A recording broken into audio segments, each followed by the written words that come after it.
শর্টে কাটে একটা কথা বলেন যেন এটা মেনে নিলে জান্নাত যেতে পারে, তাই তো শর্টকাট রাস্তা খুঁজতেছে। কোরআন শরীফ খুঁজতে আরম্ভ করলাম যে শর্টে কাটে জান্নাত আছে কিনা দেখি। এই আয়াতটা অন্তত আমার নজরে একটু ধরা পড়েছে। আমি দেখলাম এই আয়াতে আল্লাহ যা দিয়েছে, একটা কাজ যদি দুনিয়ায় কেউ করে সে জান্নাত। আমার আজকের আলোচনার বিষয় একটি কাজে জান্নাতি। আমরা জান্নাত যেতে চাই না? কোরআনে তিনটা শাস্তির কথা আছে, এক একটা শাস্তি ঠিক কিন্তু শাস্তি ডবল। পাপ কয়টা? আলোচনা বল, শাস্তি কয়টা? তার ভেতরে এটা একটা। যত ইবাদত আছে দুনিয়ায় সবগুলো ভাঙার কিছু কিছু কারণ আছে। হজ ভাঙার কারণ আছে, রোজা ভাঙার কারণ আছে, এক কথা বলা লাগবে। আপনার ঈমান যে আছে, ঈমানও ভেঙে যাওয়ার কারণ আছে।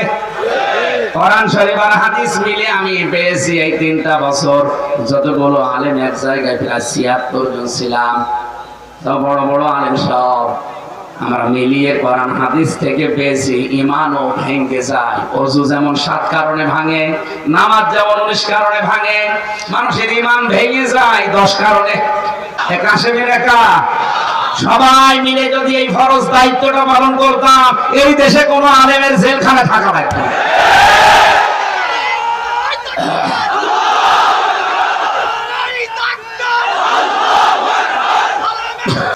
এই 3 বছর তো কোনো সমস্যা হয়নি, কারণ 3 বছর কথাই বলি ভালো আছে। এই বের হয়ে আপনারাও ছাড়েন না, আমিও পারি না, আমার গলাও পারে। বিসমিল্লাহির রহমানির রহিম। বলনা যে সময় হযরতে হাওয়া এবং আদমকে আল্লাহ নামিয়ে দেন, তাদের পৃষ্ঠদেশে তাদের লক্ষ লক্ষ সন্তানকে আল্লাহ নামিয়েছেন, তার ভেতরে আমরা আছি। কথা বুঝতেছেন? তাহলে জামিয়ার ভেতরে কারা আছে? আমরা। হযরতে আদম এবং হাওয়া দুনিয়ার দুই প্রান্তে পড়ার পরে আফসোস করছিলেন, আশঙ্কা করছিলেন, আল্লাহ আমি নেমে পড়লাম আমার স্ত্রী আর এক জায়গায়, কি হবে আমাদের? পাঁজরের হাড় বের করে একটা মানুষ বানিয়ে তার সামনে রেখেছিলেন হাওয়া। দুনিয়ায় 4 জন মহিলাকে আল্লাহ সব চাইতে সুন্দরী করে বানিয়েছেন। এর চাইতে কোটি গুণে সুন্দরী ছিল হযরতে হাওয়া। আদম আলাইহিস সালাম দেখার পরে তিনি ধরতে গিয়েছেন। আল্লাহ পাক বলেন ধরাও যাবে না, তাকানো যাবে না। হযরতে আদম ওই সময় জিজ্ঞাসা করেছেন, আল্লাহ ধরা যাবে তাকানো যাবে, কি করলে আপনি সেই বুদ্ধি দেন? ঠিক আছে। পড়ি মাহফিল করার জন্য তখন বেশিরভাগ বাসে যেতাম, মোটরসাইকেলে। বাসে যে নামলাম, দেখে একটা মিছিল আসতেছে ইফটিজিং এর বিরুদ্ধে, ডাইরেক্ট অ্যাকশন। চিন্তা করলাম পুলিশ তো অবশ্যই আছে আশপাশে, মিছিল থেকে যদি আলট্রাপাল্টা ধরে আমার যে পোশাক, আবার না জানি কোন সালের অপরাধী বলে চালিয়ে দেয়। পাশে ঢুকলাম এক চার দোকানে, দেখি 2 জন পুলিশ চা খাচ্ছে।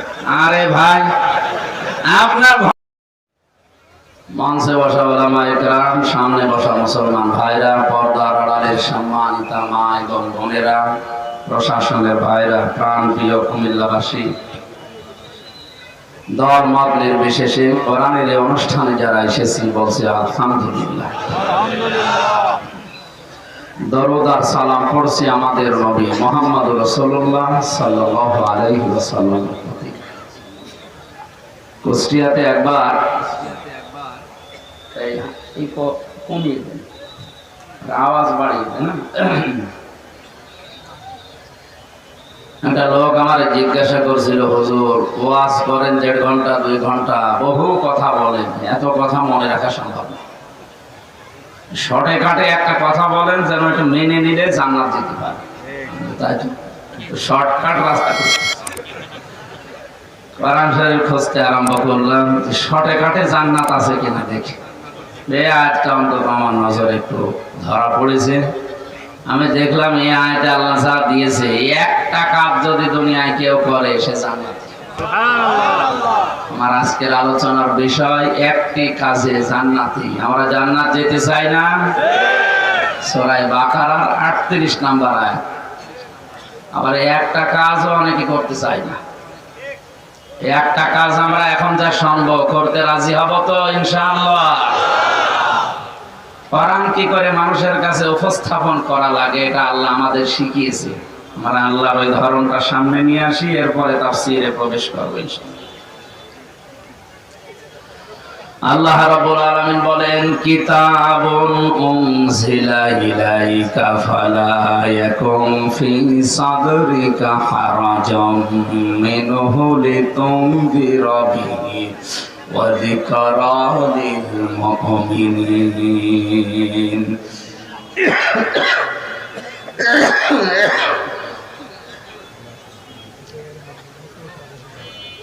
হে নবী, এই কিতাব আপনাকে আমি দিলাম, এটা দিয়ে মানুষদেরকে যখন সতর্ক করবে, আপনার মনের ভেতরে যেন কোনো সংকীর্ণতা, সংশয়, সন্দেহ, ভয়, ভীতি এগুলো কাজ না করে। যিকরা লিল মুমিনিন, কারণ কোরআন মুমিনদের জন্য উপদেশ। আয়াতের মাঝে হারাজন শব্দটার ব্যাখ্যা পেয়েছে দুইটা। এক নম্বরে আল্লাহ পাক জানিয়েছেন, হে নবী, আপনি যখন কোরআন দিয়ে মানুষদেরকে সতর্ক করবেন, আপনার সামনে যারা বসা থাকবে, হয়তো অনেকেই কোরআনের বক্তব্য না বোঝার কারণে রাজনীতি মনে করে মন খারাপ করতে পারে। মনে হয় এই দেশে আয়াত বলা ঠিক হবে, এরকম মানুষ তো এই দেশে নেই। আল্লাহ পাক যেটা বোঝাতে চান ওইটা না বুঝে ও উল্টা রাজনীতি মনে করে মন খারাপ করে বসে আছে। এটা বুঝবেন তো। দ্বিতীয় নম্বরে, কোরআনের কথা যখন তাফসীর আকারে বলতে যাবেন, তাফসীর মানে খুলে ফেলা, ওপেন করা, খোলস মুক্ত করা, ছেড়ে দেওয়া। ৯৯টা অর্থ আছে। সমাজে, পরিবারে, রাষ্ট্রে এমন এমন খোলস দিয়ে ব্যক্তি, পরিবার, সমাজ, রাষ্ট্রকে ঢেকে রাখা হয়েছে। কোরআনে কারিম দিয়ে যখন আপনি কথা বলবেন, ওই খোলসগুলো খুলে যাবে। অপরাধী যারা, তাদের অপরাধগুলো উন্মুক্ত হয়ে যাবে। আবহমান কাল থেকে এমন এমন নিয়ম নীতিকে অনেকে ইবাদত মনে করে চালিয়ে আসছে, কোরআনের তাফসীর করলে ওইগুলো টিকবে না। তখন যারা আপনাকে নিয়ে এসেছিল ওয়াজ শোনার জন্য, তাফসীর শোনার জন্য, হাদিয়া, তোহফা, নজর নেওয়াজ দেবে, আপনার এই কথা শুনে যখন দেখবে মিলছে না, ও মানুষ হাদিয়া দেওয়ার পরিবর্তে তারা দেবে। আমার তো মনে হচ্ছে ১৫০০ বছর আগে যা যা আল্লাহ বলেছে, এই ১৫০০ বছর পরে কুমিল্লার সাথে সব মিলে যাচ্ছে। আজকে একটা কাজে জান্নাতি এটা বলার পরে আমার হাদিয়া দেয় কিনা আমি ভাবছি, না কেবল তাড়া খাওয়া লাগে। আশা করছি তাড়া খাওয়া লাগবে না, আমি চেপে চেপে বলবো তো, অসুবিধা নেই। কোরআনে কারীম জানিয়েছে, ওয়াইযা কিলা লাহুম তাআলাউ ইলা মা আনজালাল্লাহু ওয়া ইলার রাসূলি ক্বালু হাসবুনা মা ওয়াজাদনা আলাইহি আবাউনা আওয়ালাউ কানু আবাউহুম লা ইয়ালামুনা শাইআন ওয়া লা ইয়াহতাদুন।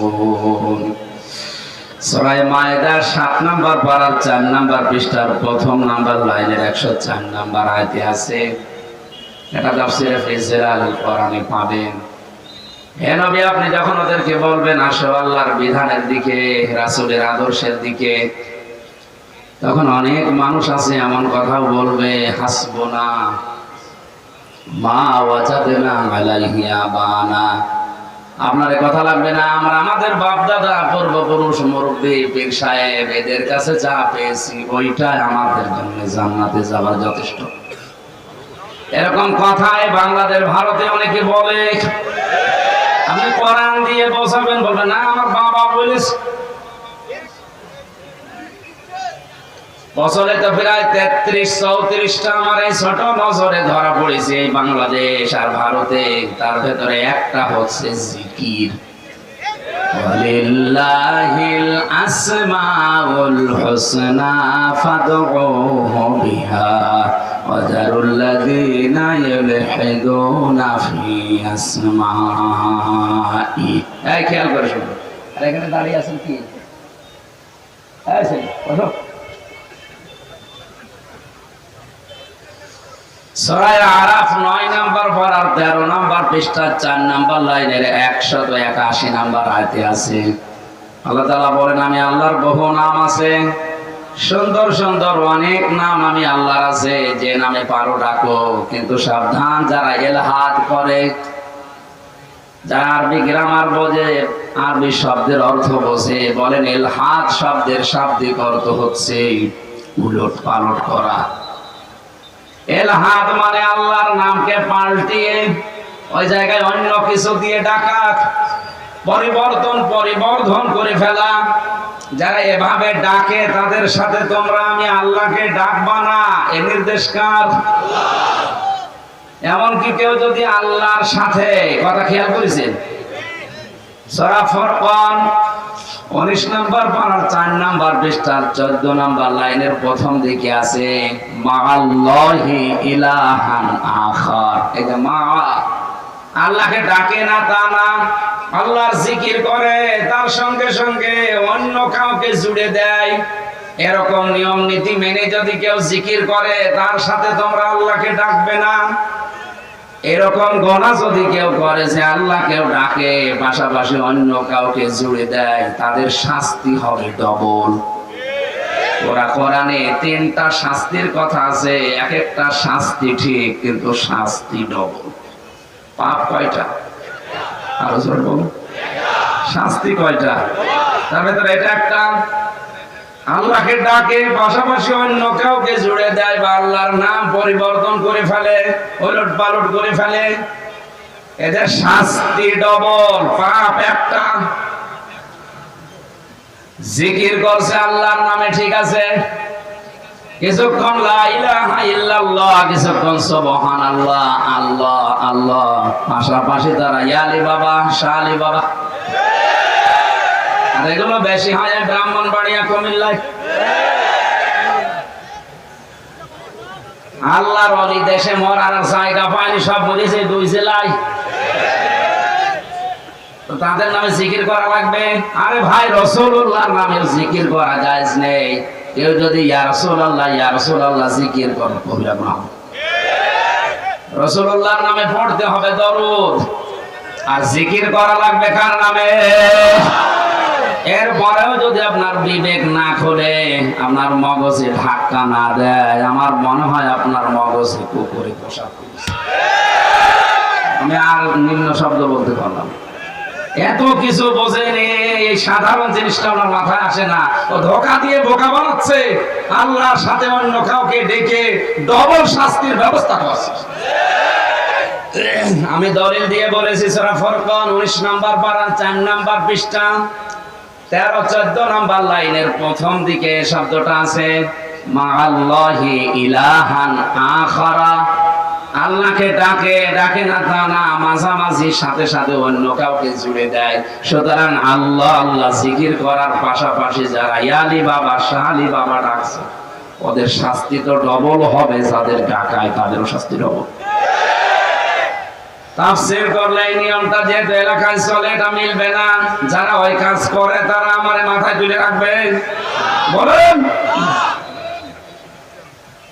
এই জন্য হারাজনের ব্যাখ্যা করতে গিয়ে আমি পেয়েছি হে নবী ওই মানুষগুলো হয়তো এতদিন ইবাদত মনে করে এরকম নিয়ম নীতি চালিয়ে আসছে আপনি কথা বলতে গেলে ওইগুলো তো টিকবে না কোরআনের সামনে সব ভুয়া মনে হবে ওই মানুষ তখন আপনার উপর রাগ করবে যে যা মনে করে মন খারাপ করে করুক আপনি আমি আল্লাহর দিকে তাকিয়ে আমার এই জিকির এই কোরআনের কথাগুলো ওপেন বলবেন বলিল হাক্কু মির রাব্বিকুম ফামান শাআ ফালিউমিন ওয়া মান শাআ ফালিয়াকফুর সঠিক কথাগুলো তুলে ধরেন হক কথাগুলো যার ইচ্ছা হয় সে মেনে নিক যার ইচ্ছা হয় সে গোপন করুক কুফরি করুক ইন্না আতাদনা লিযালিমিনা নারা জালেমদের জন্য আমরা আগুন তৈরি করে রেখেছি জোরে বলেন নাউজুবিল্লাহ সুতরাং কোরআনের হক কথা, সঠিক কথা শোনার পরে যারা মানবে না তাদের জন্য তৈরি হয়ে আছে কি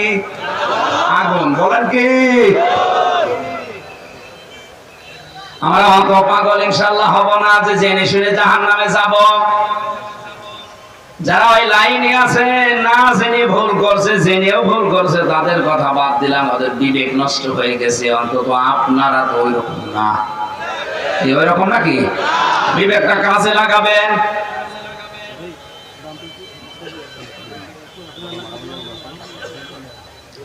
আমি একটা হাদিস বলছি, কয়েক মিনিটের ভেতরে খুব ভালো করে ওয়াজের ভেতরে শেষ হয়ে যাবে ইনশাআল্লাহ।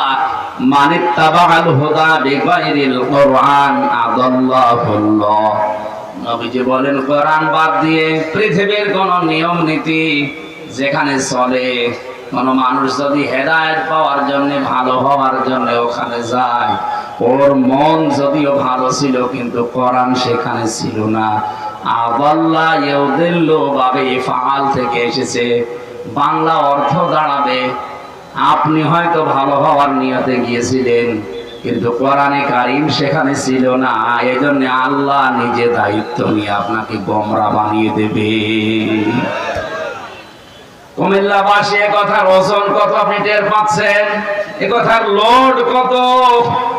দল্লা ইয়াদিল্লু দিলেও তো অর্থ হয়ে যেত, কিন্তু বাংলা অর্থ হয়তো আপনি নিজেই নিজেকে গোমরা করে ফেলেছেন। আদাল্লা শব্দ দেওয়ার কারণে বাংলা অর্থ দাঁড়িয়েছে।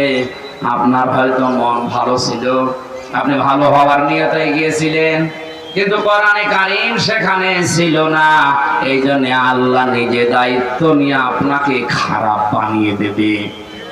সুতরাং আজকের এই ময়দান থেকে সিদ্ধান্ত নিয়ে বাড়ি যাওয়া লাগবে, সেই দরবারে কোরআন নেই, কোরআনের কর্মসূচি নেই। সুতরাং যেখানে আল্লাহর পাশাপাশি আলী বাবা, শাহ আলী বাবা ডাক দেওয়া হয়, এটা কোরআনের বাইরে। আর জোরে বলেন। এরকম শিরক, বেদাত, কুফরি যেখানে তৈরি হচ্ছে, ওখানে যদি কেউ ভালো হওয়ার নিয়তেও যায়, ওকে গোমরা বানাবে কে? যাবেন আপনি? হ্যাঁ যাবেন। আমার মনে হয় এটা কালকে ভিডিও যদি ওদের কাছে পৌঁছায়, ওরাও নতুন আর একটা ভিডিও বানাবে যে আমাদের সংসার গোমরা হয়ে গেছে। হাদিসের বাংলা ব্যাখ্যা করলাম, যারা আছে আলেম এখানে বসে জিজ্ঞাসা করেন তো বাবে ইফআল থেকে আসলে অর্থ কি দাঁড়ায়।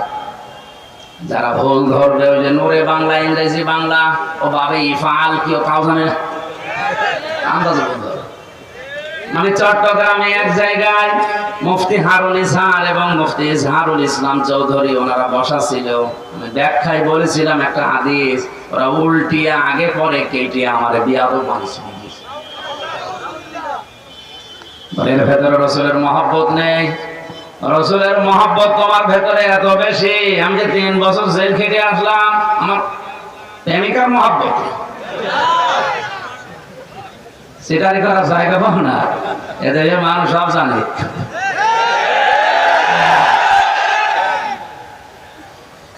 সিদ্ধান্ত যারা এই ময়দানে নিয়েই ফেলেছেন, কোরআন যেখানে নেই ওখানে আমি আর যাব না, গেলে আমাকে খারাপ বানাবে কে? এই মাহফিল তো হয়ে গেছে, তাহলে মনোযোগ করে দি। আমার কোরআন নেই এরকম দলে আমি যাব না, ওই দল করলে আমাকে গোমরা বানাবে কে?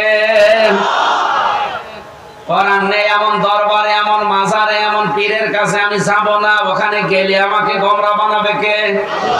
এরকম সহজ ভাষায় বলার পরও ওর মাথায় ঢোকে না। এত কঠিন কঠিন জিনিস বোঝেন আর এটা বোঝেন না। আপনি জাতে মাতাল তাহলে ঠিক হয়ে বসে আছে। জিএমটিটির সদস্য এই লোকটা, আল্লাহ আমাদের হেফাজত করুন, বলে না আমি।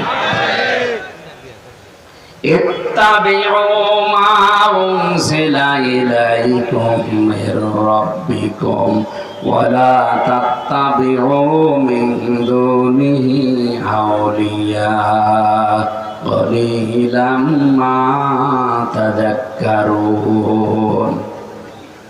আল্লাহ পাক বলেন, তোমরা সবাই মিলে অনুসরণ করো তোমাদের রবের পক্ষ থেকে যেটা তোমাদের উপরে নাযিল হয়েছে। আমাদের অনুসরণ করা লাগবে সবাই মিলে। কোনটা?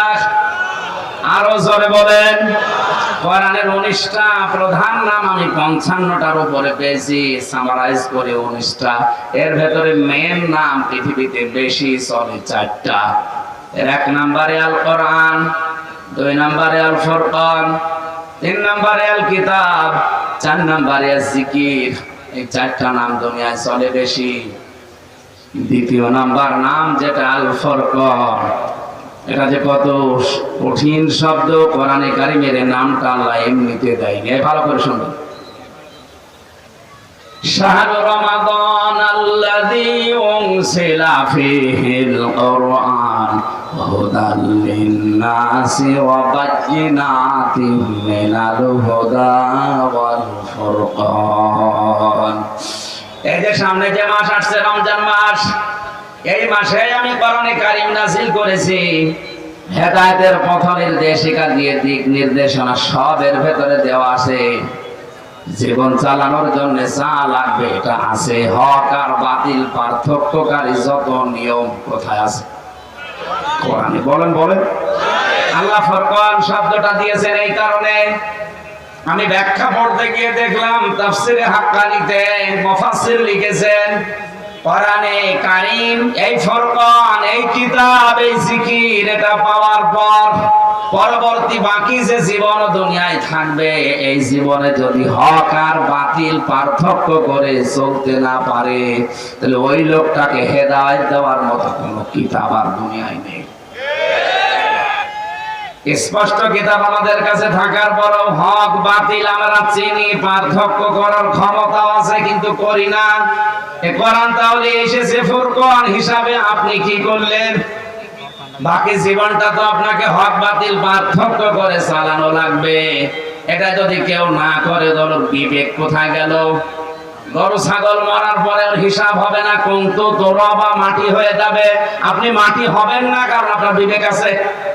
আর এই বিবেকও যদি কারো কাজে না লাগে, তাদেরকে আল্লাহ জাহান্নামে দেবে। 3 বার আল্লাহ এই কথা গুরুত্ব দিয়ে জানিয়েছেন। ওয়ালাকাদ যারানা লিজাহান্নামা কাসীরাম মিনাল জিন্নি ওয়াল ইনস লাহুম কুলুবুন লা ইয়াফকাহুনা বিহা। ওয়া একটা, লাম একটা, কদ একটা, 3 বার তাকিদ দিয়ে আল্লাহ বলেন অবশ্যই অবশ্যই অবশ্যই। অধিকাংশ মানুষ আর জিন জাহান্নামে যাবে, এই কারণেই তারা তৈরি হয়েছে। যেহেতু কাসির বহু বচন আল্লাহ দিয়েছেন, অধিকাংশ মানুষ আর জিন জাহান্নামে যাবে। কথা কার? আমাদের দোষ কি? এখানে 3টি ইন্দ্রিয় শক্তির কথা আল্লাহ জানিয়েছেন। এই 3টি ইন্দ্রিয় শক্তি যাদের আছে কিন্তু কাজে লাগায় না, এই মানুষগুলো ছিল জাহান্নামী। লাহুম কুলুবুন লা ইয়াফকাহুনা বিহা, যাদের কলব আছে, হৃদয় আছে, কিন্তু চিন্তা নেই। কথা বুঝতেছেন? কলব আছে, হৃদয় আছে, চিন্তা নেই। বিবেক থাকার পরেও যারা কাজে লাগায় না, এরা জাহান্নামী। এরা আরো জোরে। এই দেশে এখন এই শ্রেণীর মানুষ দিন দিন বাড়ছে। আর আমাদের ভেতরে ওই যে ধারণা বদ্ধমূল হয়ে আছে, কালেমা যখন পড়েছি জান্নাত একদিন যাবো, সুতরাং কোরআন অস্বীকার করলেও অসুবিধা নেই। একটু ভালো করে শুনবেন এই কথাটা। দুনিয়াতে যে কোনো জিনিস আছে, যত ইবাদত আছে, ওই ইবাদত ভেঙে যাওয়ার কিছু কিছু পদ্ধতি আছে। কথা বুঝতেছে? ওযু করলে ওযু ভেঙে যায় কয় কারণে? 7 কারণে। 7টা কারণে ওযু ভেঙে যায়। 7টার ভেতরে একটাও যদি কেউ করে, তার ওযু আর থাকবে না। এটা বোঝেন তো? নামাজ ভেঙে যায় 19টা কারণে। কয় কারণে? এই 19টার একটাও যদি পাওয়া যায়, নামাজ যত সুন্দর করে পড়েন নামাজ হবে না, নামাজ শেষ। যদি বলেন 19টার 18টা করেছি, একটা একটু ঝামেলা, আমার অন্তত 18টা সওয়াব দেন, একটা হবে না। এটা যখন সহজে বুঝলেন, যত ইবাদত আছে দুনিয়ায় সবগুলো ভাঙার কিছু কিছু কারণ আছে। হজ ভাঙার কারণ আছে, রোজা ভাঙার কারণ আছে। এক কথা বলা লাগবে। আপনার ঈমান যে আছে, ঈমানও ভেঙে যাওয়ার কারণ আছে। কোরআন শরীফ আর হাদিস মিলে আমি পেয়েছি এই 3টা বছর যতগুলো আলেম এক জায়গায় প্রায় 76 জন ছিলাম, তো বড় বড় আলেম সব আমরা মিলিয়ে কোরআন হাদিস থেকে পেয়েছি ঈমানও ভেঙে যায়। ওযু যেমন 7 কারণে ভাঙে, নামাজ যেমন 19 কারণে ভাঙে, মানুষের ঈমান ভেঙে যায় 10 কারণে। এই 10টা কারণের একটা যদি পাওয়া যায় তার ঈমান আর ঈমান থাকবে না, ও আর আবু জেহেল সমান। এই কথা বলুন, তার ভেতরে 1 নম্বরে কোরআনের একটা শব্দ যদি কেউ অস্বীকার করে সে আবু জেহেল, সে আবু জেহেল, সে আবু জেহেল। কোরআনে কারিমের একটা না হাজার হাজার শব্দ আপনি অস্বীকার করে আর বিরোধিতা করছেন, আপনার তো ঈমানই নেই। ওযুর 7টার একটা পেলে যেমন ওযু ভেঙে যায় নষ্ট, 19টার একটা পেলে যেমন নামাজ ভেঙে যায়, এই 10টার একটা পেলে আপনার ঈমান, ঈমান যদি ভেঙে যায় তাহলে আপনার ঈমান আর আবু জেহেলের ঈমান তো সমান হয়ে গেল। ওকে যদি জাহান্নামে দেয় আপনাকেও দেওয়া লাগবে, ওকে যদি জাহান্নাম থেকে আর বের না করে আপনাকেও করবে না। এখন যদি বলেন কই আমি নামাজ পড়ি, আরে ভাই আপনি নামাজ পড়েন কোন মসজিদে? আপনি নামাজ পড়েন কুমিল্লারে, দেবিদ্বারে, আর আব্দুল্লাহ ইবনে উবাই নামাজ পড়তো কাবা শরীফে, মসজিদে নববীতে।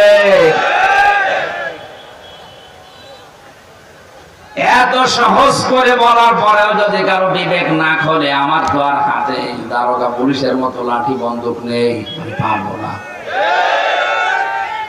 সঠিকটা তুলে ধরেছে, এবার আমি বিবেক দিয়ে ভাববেন। সবাই মিলে অনুসরণ করার কথা বহু বছর এমনি চিটারি করার জন্য, খেলা করার জন্য দেয়নি। এর ব্যাখ্যায় হাদিস হচ্ছে বাল্লিগু আন্নি ওয়ালাউ আয়া, তোমরা সবাই মিলে প্রচার করবা। একটা বাক্য যদি তোমার জানা থাকে, কথা খেয়াল করেন, বাল্লিগ না বাল্লিগু, বহু বচন কেন দিয়েছেন? এটা শুধু হামজার কাজ, কথা বলুন, এটা হলো কাসেমের কাজ। নবীর উম্মত যারা দাবি করবে সবার ফরজ দায়িত্ব এইটা, ও যদি একটা আয়াত জানে ওইটা মানুষের কাছে বলবে। আমার হয়তো বেশি জানা আছে, আমার বেশি বলা লাগবে। আপনার যদি একটা জানা থাকে কুল হুয়াল্লাহু আহাদ, ওইটাই প্রচার করা নামাজের মতো ফরজ। কারণ আল্লাহর কথা মেনে নেওয়া যেমন ফরজ, রাসূলের কথা মানা কি আরো জোরে। এই ফরজ দায়িত্ব পালন করতে গিয়ে আমি যদি ঝামেলায় পড়ি, আপনার কোনো ঝামেলা নেই, আপনি কিসের উম্মত? এই জন্য ইত্তাবিউ বহু বচন দিয়েছে, সবাই মিলে অনুসরণ করো। সবাই মিলে যখন অনুসরণ করতে যাবা, অন্তত বাংলাদেশে 96% মুসলমান, 4% আছে অন্যান্য জাতি, ওরা তখন আর মাথা তুলে কথা বলা সাহস পাবে না। 96 ভেতরে 6% মানুষ বলে আর 90% সব তাল দেয়, তখন এরা কি করবে? ওই 4% আর এই 90-94% হয়ে যায়, মাঝখান থেকে আমরা হয়ে যায় 6। তখন পুড়ে রাখে ছেলের ভেতরে। তাছাড়া এই দায়িত্ব শুধু আমার একা, কাশেমের একা। সবাই মিলে যদি এই ফরজ দায়িত্বটা পালন করতাম, এই দেশে কোনো আলেমের জেলখানে থাকা লাগতো না।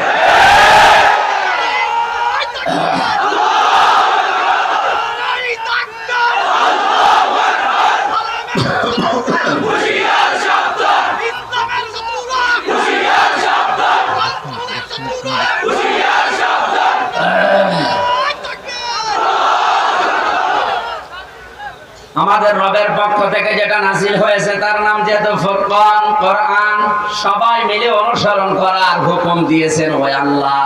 ওয়ালা তাত্তাবিউ, সাবধান, অনুসরণ করবা না, দেখে চলবা না, মিন দুনিহি আউলিয়া, দুনিয়ায় কোন অলির বহু বছর আউলিয়া, কোন অলির অনুসরণ দরকার নেই।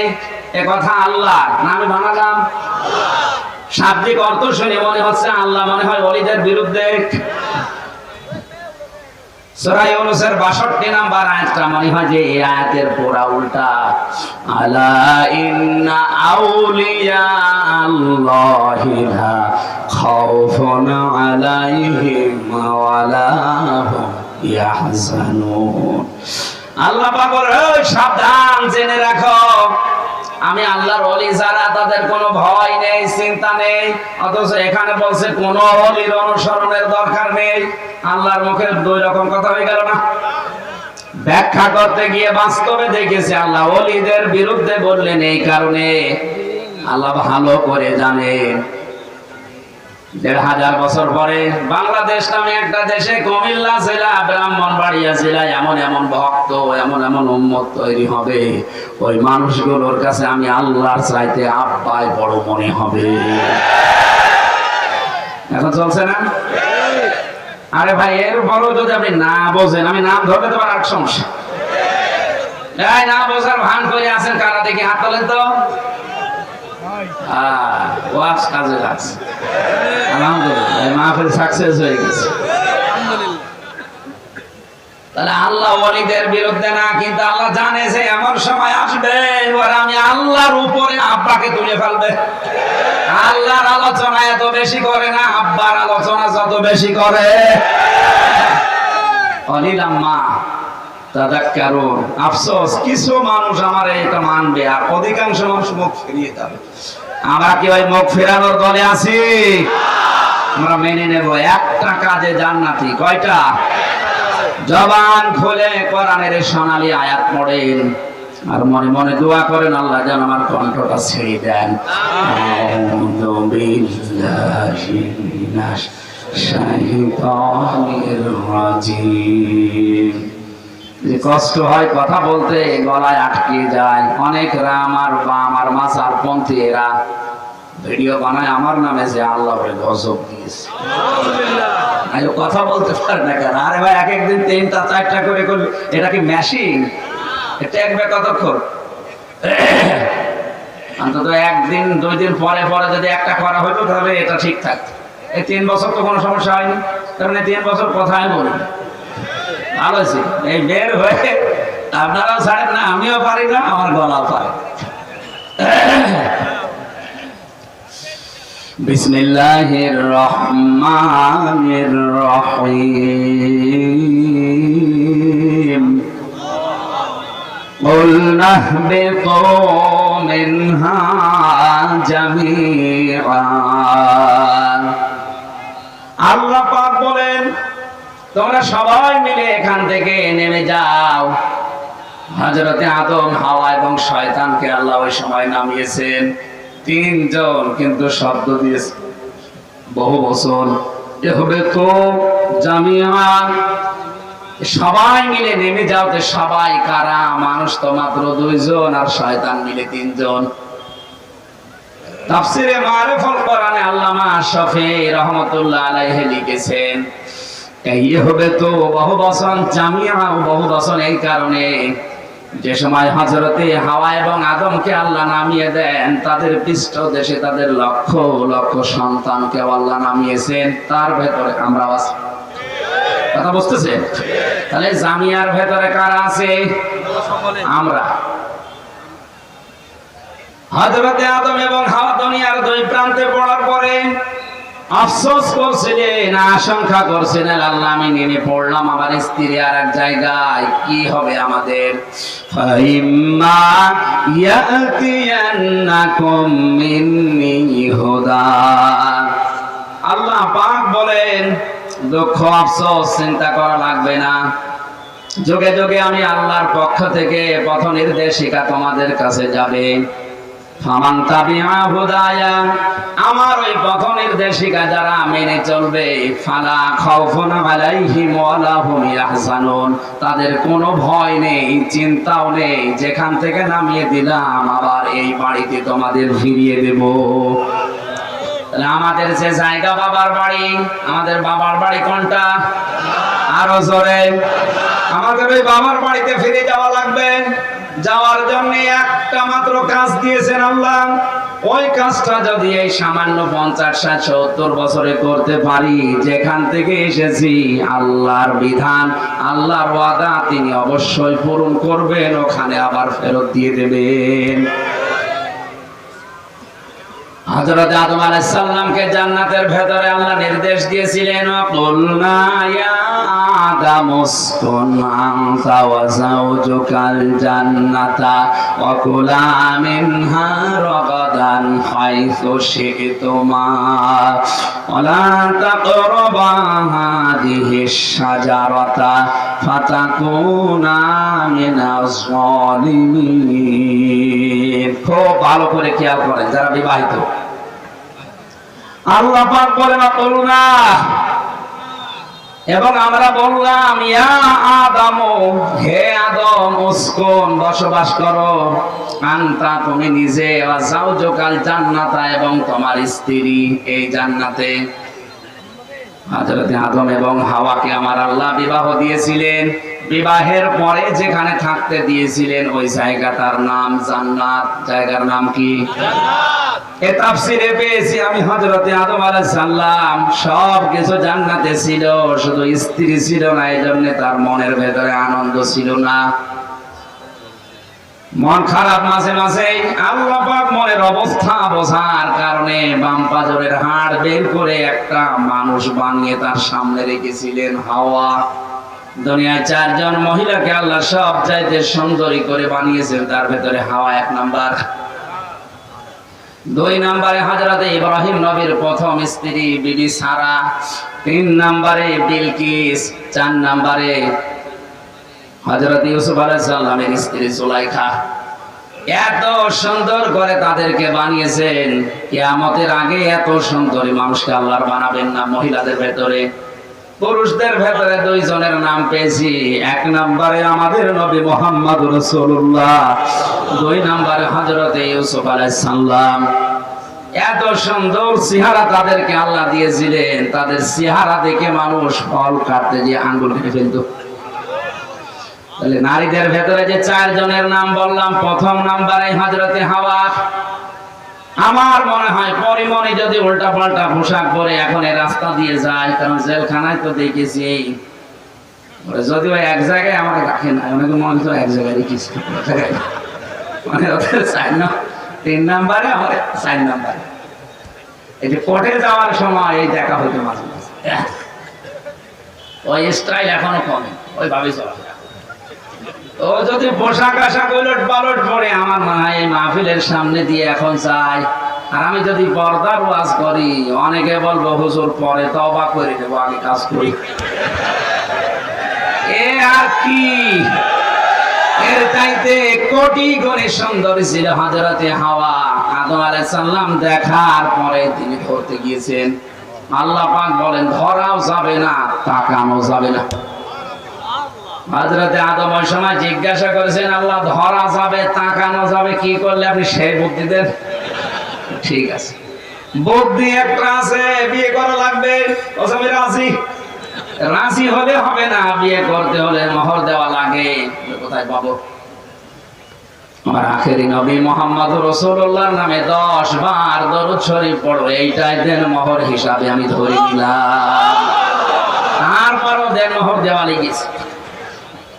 আর এখন অনেকে মাফ চেয়ে নেয়। এখানে অনেক আল্লাহর ওলি বসে আছে, আজ পর্যন্ত দেন মোহর দেয়নি, এমনকি বাসর রাতে বলছেন মাফ করে দাও। না, মাফ চাইলেও হবে না, আপনাকে দেওয়া লাগবে। হযরত আদম আলাইহিস সালাম বিবাহের পরে আল্লাহ নির্দেশ দিলেন, যাও স্ত্রীকে নিয়ে বা চলে যাও, তুমি নিজে যাও, তোমার বউকে নিয়ে জান্নাতে যাও। জান্নাত আমাদের বাবার বাড়ি। কার বাড়ি? এখান থেকে মাসলা বের হয়, বিয়ে করার পরে বউ নিয়ে যাওয়া লাগবে নিজের বাবার বাড়ি। অনেকে বউ নিয়ে ঘর জমাইছে, কি এখানে ঘর জমায় আছে? হাত তোলেন তো দেখি ঘর জমায় আছে কিনা। আরে বিয়ে করাচ্ছে একজন, এবারে ঘর জমায় রাখেন দরকার। আপনি বিয়ে করে বউ বাড়ি নিয়ে যাওয়া লাগবে, আল্লাহর নির্দেশ। আপনি দেখেন তো মুফাসসির যারা আছে, এই দেখেন আনতা ওয়া যাওজুকাল জান্নাতা, তুমি যাও বউকে নিয়ে, তোমার বউকে নিয়ে জান্নাত, তোমার বাড়ি যেটা ওখানে যাও। বউ নিয়ে বাপের বাড়ি যাওয়া লাগবে, আর ও নিজে সহজে কি যাচ্ছে। এখানে যে শব্দটা ব্যাখ্যা করার জন্য আয়াতটা পড়লাম, তাকান। দ্বিতীয় শব্দ হচ্ছে ওয়াকুলা, জান্নাতে যাবার পরে, বাবার বাড়িতে যাবার পরে কি করবা? ওয়াকুলা মিনহা, সেখান থেকে তোমরা দুইজনেই খাবে। এই যে নারী অধিকারের নাম নিয়ে আজ 13টা সংগঠন বাংলাদেশে কাজ করছে। নারী স্বাধীনতা আন্দোলন, নারী পরিষদ, বিপ্লব পরিষদ, নারী মুক্তি পরিষদ, কত নাম দিয়ে ওরা নারীর অধিকার চায়। 1500 বছর আগে কোরআনে কারিমে আল্লাহ নারীদের অধিকার সমান সমান করে দিয়েছেন। এখানে আলেম নেই? ও আলেম কোনটা? ভালো করে দেখেন তো। ওয়াকুলা দিয়ে বচন দিয়েছে, তাই একবারে দিলেন ওয়াকুলা, তুমি নিজে যা খাবে এরপরে স্ত্রীকে খাওয়াবে তা না। তুমি যেই পরিমাণে যেই মানের যখন খাবে, স্ত্রীকে ওই মানের ওই পরিমাণে খাবার খাওয়াবে। আল্লাহ আগে পরে তৈরি করে দেননি, একবারে ওয়াকুলা দিয়েছেন। আনতা ওয়াকুলা দিতে পারতেন, তোমার মন মতো খাও, এরপরে যতটুকু আছে বউকে খাওয়া না, একবারে দিয়েছে। নারীরা যদি তাদের অধিকারের কথা কোরআন থেকে ভাবে বুঝতো, আমার মনে হয় ওদের অধিকার পাওয়ার জন্য ওরা নিজেরাই আন্দোলন করতো। ওদেরকে উল্টা পাল্টা বুঝিয়ে নবীর বিরুদ্ধে, ইসলামের বিরুদ্ধে রাম আর বামরা ফলিয়ে ফাঁপিয়ে তুলে বেপরদা করে রাস্তায় ফেলে দিয়ে নিজেরা এখন ভোগ করছে। যশোরে এক মাহফিলে, ওই যে পালবাড়ি মোড়ে, তখন 13 সাল 14 সালের দিকে বিশ্ববিদ্যালয়ে তখন আমি 3rd ইয়ারে পড়ি। মাহফিল করার জন্য তখন বেশিরভাগ বাসে যেতাম, মোটরসাইকেলে। বাসে যে নামলাম, দেখে একটা মিছিল আসতেছে ইফটিজিং এর বিরুদ্ধে, ডাইরেক্ট অ্যাকশন। চিন্তা করলাম পুলিশ তো অবশ্যই আছে আশপাশে, এই মিছিল থেকে যদি আলকাপাল্টা ধরে, আমার যে পোশাক আবার না জানি কোন সালের অপরাধী করে চালিয়ে দেয়। পাশে ঢুকলাম এক চার দোকানে, দেখি 2 জন পুলিশ চা খাচ্ছে। আরে ভাই, আপনার ভয় আসলে আপনি আমার সামনে, হুজুর আপনার একটা কথা বলি, বলেন। এই যে মিছিল আসছে যশোর MM কলেজের মেয়েরা, অনার্স মাস্টার্সে পড়ে, সামনের ব্যানার ধরে আছে যে কয়েকজন মেয়ে, অধিকাংশ গুলো 22 বছর 23 বছর বয়স, বুকে কোনো ওড়না নেই, স্কিন টাইট প্যান্ট পরা, গেঞ্জি পরা, এক হাত দিয়ে ব্যানার ধরেছে আর এক হাত দিয়ে বলছে ইফটিজিং এর বিরুদ্ধে ডাইরেক্ট অ্যাকশন। বলেন 22-25 বছরের যুবতী মেয়ে শুধু গেঞ্জি যদি গায়ে দিয়ে ইফটিজিং এর বিরুদ্ধে ডাইরেক্ট অ্যাকশন বলে, অবশ্যই পুলিশের নজর ওদিকে যাবে না। পুলিশ তো এই দৃশ্য দেখে আমারে বলছে, হুজুর আমারে পাহারা দেওয়ার জন্য সরকার দায়িত্ব দিয়েছে, এখানে কোনো ঝামেলা না হয়। অথচ যে জিনিস আমি দেখছি মনে হচ্ছে ইফটিজিং আমি আগে করি।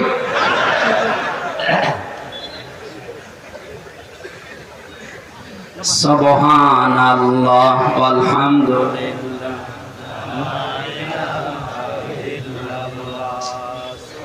এই আয়াত তো শেষ করতে এখনো সময় লাগবে, শেষ করে দেব। সুবহানাল্লাহ আলহামদুলিল্লাহ, লা ইলাহা ইল্লাল্লাহ, লা ইলাহা ইল্লাল্লাহ মুহাম্মাদুর। এখান থেকে ওটা কয় কিলো? কত কিলো এটা? ব্রাহ্মণপাড়া থানা। কত কিলো? 5-6 কিলো। 6 কিলো, 10 কিলো,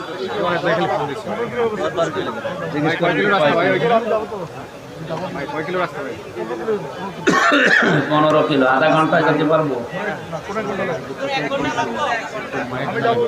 এখন এটা 9টায় ওঠা লাগবে তো, 8:30 বাজতেছে। আমার মনে হয় এখন অনেক হাজার হাজার কথা আছে, ঠিক শেষ করা সম্ভব না। আমি মাপসে দিচ্ছি, আরো আগে তুলতে পারতেন, মাগরিবের পরে উঠলে তো ভালো হতো।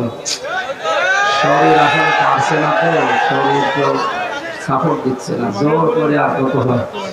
এই আয়াত আবার সামনে কোনো জায়গায় নিয়ে আসলে দিয়ে হবে না, এইভাবে হয় না ভাই। 1 ঘন্টায় কথা বলা যায়, 2 ঘন্টা 2.5 ঘন্টা সময় লাগবে।